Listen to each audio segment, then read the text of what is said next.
Hello, good evening and welcome to Law and Order once again. Today we're going to take a topic about the lawyers themselves. That is, we're simply going to title the topic as what is the role of a civil lawyer. My guest today is an expert civil lawyer. He's been in practice for 30 years and he is 4 generations of law in practice. He's no stranger to our studios. He's been here before, Mr. Ian Fernando, attorney at law. Ian? Yes. Was my introduction correct? 4 Correct. generations of lawyers. And I think the 5th generation is trying to join law college. That's very good. Okay. We have a lot to cover on the topic, I said. Yes. I know it's a too broad a topic for 25 minutes, but let me straight away get to the first question, which was my introduction as well. What is the role of a civil lawyer? A civil lawyer is a person who handles all civil work, mostly under the Civil Procedure Code. If I put it in a very nutshell, it's a lawyer who handles anything other than criminal work. Right. And labor tribunal work, I would say. So he is governed mostly by provisions of the Civil Procedure Code, the Partition Law, and Rent Act and acts like that, and do matters of civil interest. Right. So the difference between a criminal law and civil law, if I were to ask, what would that be? The criminal lawyer is a person who has to administer his law under the penal code and the various other acts that constitute acts by the government of Sri Lanka, which are of a criminal nature. So that's what the role of a criminal lawyer will be. Right. Now, sometimes the same client comes to you at different points. My question to you is, if a client comes to you and you represent that client or advise that client, can you go and appear on a different matter or advise another client against this particular person? Quite right. Yeah. First, a client comes to a civil lawyer for a consultation on a civil matter. And once you take a retainer and you're going to give him some legal advice, you have been already retained in that particular manner. So you have to give him the advice on that matter. But if some opposing client of his comes and retains you in a matter opposing the client that you have already given some instructions on matter A, you cannot advise this other client. But on matter B, for example, if he's having a divorce case and you are advising him regarding his divorce case, there's certainly no stopping you from being consulted to appear against him in a case where he is the employer of a company and you are appearing for the employee, because those two matters are distinctly different. If they are distinctly different and there is no conflict of interest, that is the main point. There is no conflict of interest, you can certainly advise. Right.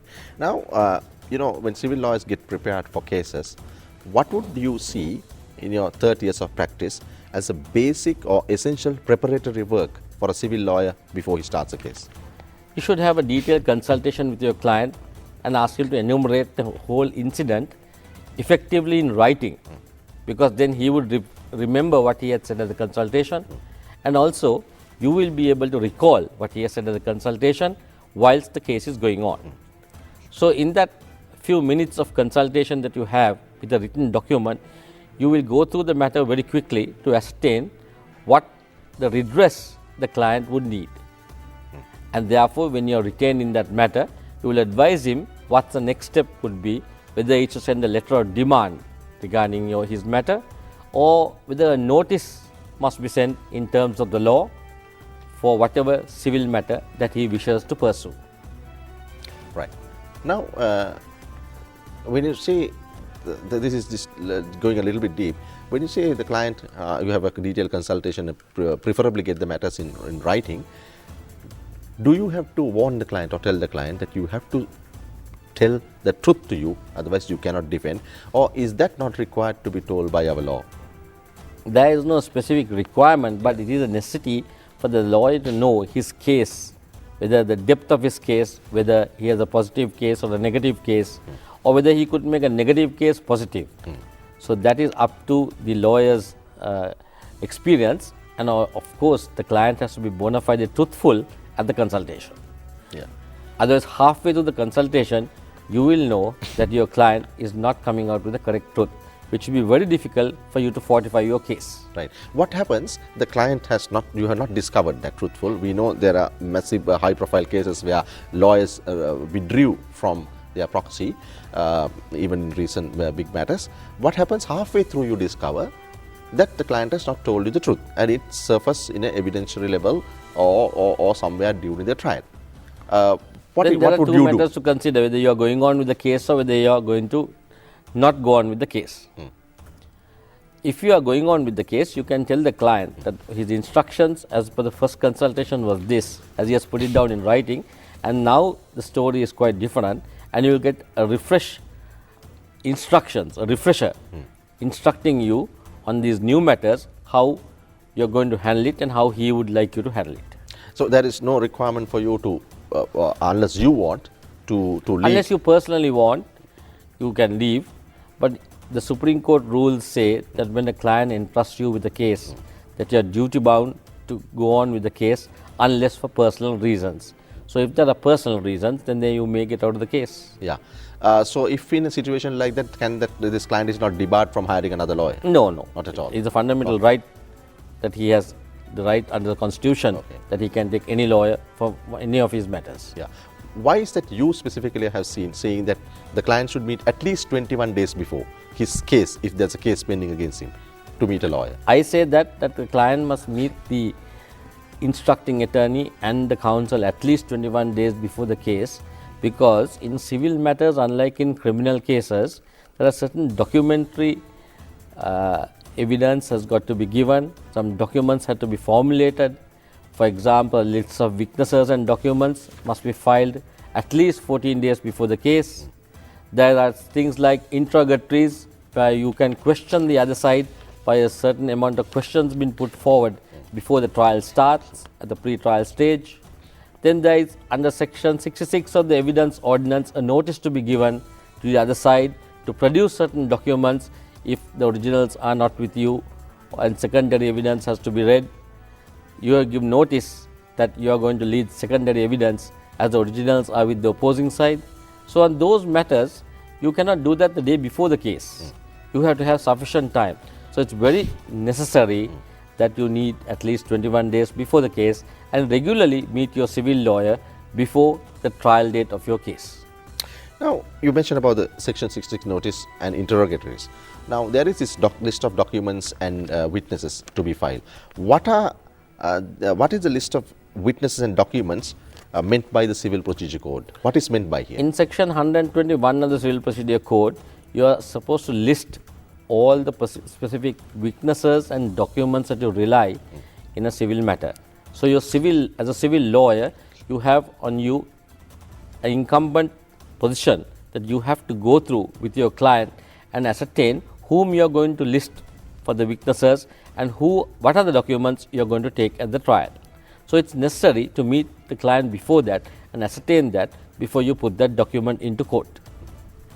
Right. Now, section 121 and 75 of the Civil Procedure Code, I'm not trying to make this technical, but these are necessary sections. 121 and 75 of the CPC, this comes into play a lot. Can you explain? Section 121 says that you have to list your witnesses and documents 14 days before the trial. Section 175 says if you have failed to do so, what are the exceptional circumstances in which you can produce a document in court with the discretion and permission of court, showing grave reason why you couldn't have it listed within that 14 days. So coming to that category, there are certain special circumstances that you should prove to the judge, and at the consultation you can then, as a civil lawyer, you can ascertain from your client why he was not able to produce this at the beginning of the case. Now, what I mean by court commissions, I have heard this a lot in land cases and court inspections. Are these only for land cases? As my scope in this interview is the scope of a civil lawyer, I would say the commissions are under section 120 of the Civil Procedure Code. When one has a land dispute, say you have a dispute regarding a road or a parapet wall that is abutting another person's property, it's easier for court to issue a commission to a surveyor, and the civil lawyer will prepare the necessary documents to be given to the surveyor to court, which you call a court commission, for him to go and survey the land and find out whether this parapet wall is over and above where your boundaries are, or if it's a road, whether this road is you are having the ownership regarding the road, or whether you are in possession regarding the road, the length and breadth of the road. All those matters can be formulated and found out from a commission issued through the surveyor and through court. Right. Now, we know there were several amendments recently on Civil Procedure Code also, but the amendment that was done by Act number 8 of 2007 of the Civil Procedure Code That did bring brings some changes. Yeah. That brings in the pre-trial stage, Yeah. which they have formulated very relevantly, that you had to file your list of witnesses and documents. Then the interrogatories, as I mentioned, a certain question of documents or certain questionnaires if you want to file in the case. And also, if you want to discover any documents that will be produced against you in court, to ascertain the truth and validity of those documents, you can ask them to produce them before the trial stage, which all enhances your trial performance.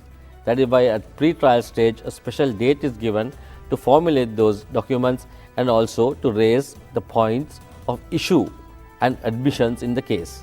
The issues are what need to be tried by court. Admissions are which are common factors to both the plaintiff and the defendant. Right. Now, in this pre-trial issue that was brought in, there's a requirement made that the same judge shall not hear the trial. Is that correct? That is the requirement, but practically it happens that the same judge hears the case because we are insufficient with the amount of judges that we have. Yeah. So we go on with the same judge. But in foreign countries, I think it is done in a different manner, because there is a master of the role and a person who goes into those matters and then fixes the case for trial with the appropriate judge. Yeah. So in the pre-trial stage, I think you looking to see whether the case can be settled, right? That is so. Yeah. So the judge will suggest whether it's settled or not. Yes, and as a civil lawyer, you will advise your client that meeting at the very first trial date, which is called the pre-trial date, whether there is an opportunity to call it off and settle this matter by a give and take policy. Right. So what happens if the judge suggests you to settle and your one party disagrees and it is heard before the same judge? Does that create any kind of prejudice? No prejudice is caused, but we go on with the case, because a settlement is something out of the reach of the judge. It's between two parties. No judge can force you to settle, and no judge does force you to settle in our context. Right. What is meant by in this new act by legal representation? The new act gives you section, the Act number 8 of 2017, that when you file a proxy, you can also put 2 or 3 names as legal representatives. So in the case of you having to go abroad, or in the case that you are incapacitated to come to court, the other 2 representatives in your case can muster your case on your behalf. There is no necessity to have a power of attorney, which is the normal way that one would muster your case. The representatives can come forward and carry on the case. Right. Now, I think that cuts a lot of time on having to come cuts a lot of time. People to come back to Sri Lanka for cases. And the case is expeditiously heard, because there is no stopping for dates to be given until the client returns back to Sri Lanka. Right. Now, this section 146 talks about what is the role of in the sense of a trial. Now, I know it's a too broad a question, but if you can sum it up. At the trial is the most important stage, and as you would know, I say that the consultation is necessary before the trial. Yeah. Because if you are for the plaintiff, what you are going to give evidence in court can be given by affidavit to cut short matters, and also as a civil lawyer, you can advise your client how to formulate his case in the witness box. Yeah. So it's very essential that you see your client, and the client plays a great role in formulating this evidence to be given at the trial. So is in the cross-examination. You have a consultation with the client regarding the cross-examination, and you would have, before he gets into the witness box, because after he is being cross-examined, according to our procedure and our ethics, you are not supposed to have a consultation with the client once he is in the witness box being cross-examined. So only questions that can be asked is to impeach the credibility of the witness and on the points of dispute. Any questions that he has to face regarding of a scandalous nature or which is not relevant can be objected to by the civil lawyer when he is being cross-examined. And in re-examination, that is formulated by whatever cross-examination questions that he has put forward. If they are not clear, it can be cleared in re-examination. And I must state that no leading questions can be asked in examination in chief, but in cross examination certainly you may lead the witness. If I were to delve a little bit deep into this, why is this principles come into force as you see as a trial lawyer? Why? This civil procedure code, which is coming down from Roman times, I believe, Yeah. has set out the way you conduct a civil case. And as you know, if you play a game of cricket, there are certain rules and regulations. So in court also, there are sets of rules and regulations, and it has to be adhered according to that. Right. Now, you mentioned about leading questions. What is a leading question? A leading question is when in examining the witness by the plaintiff or the defendant, in his examination in chief, he leads the witness. For example, to say, Mr. So and so, you are the owner of these properties and you have got several houses. That cannot be asked. You can ask whether the particular house that he owns is owned by him and whether he has a title deed to that property, without assuming certain facts. If you are assuming certain facts, those will be called leading questions. So it's basically you have to put a question and answer when you are getting evidence in chief of the witness, without leading him as to put the answers into the mouth of the witness. We all know this written submissions that you do file in a civil case.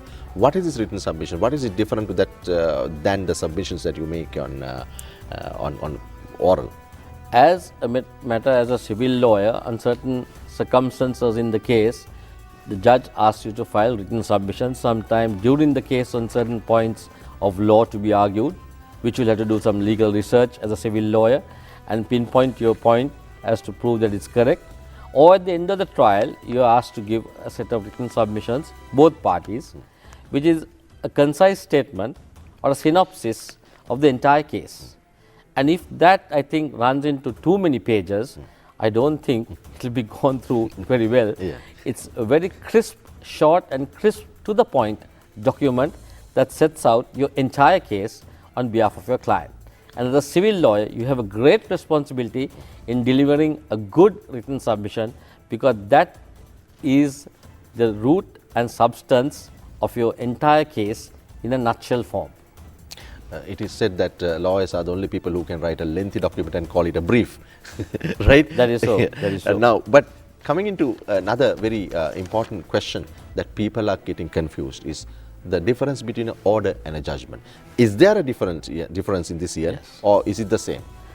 As you know, when the trial is going on, there are certain objections taken, and the trial judge has to make an order regarding those objections.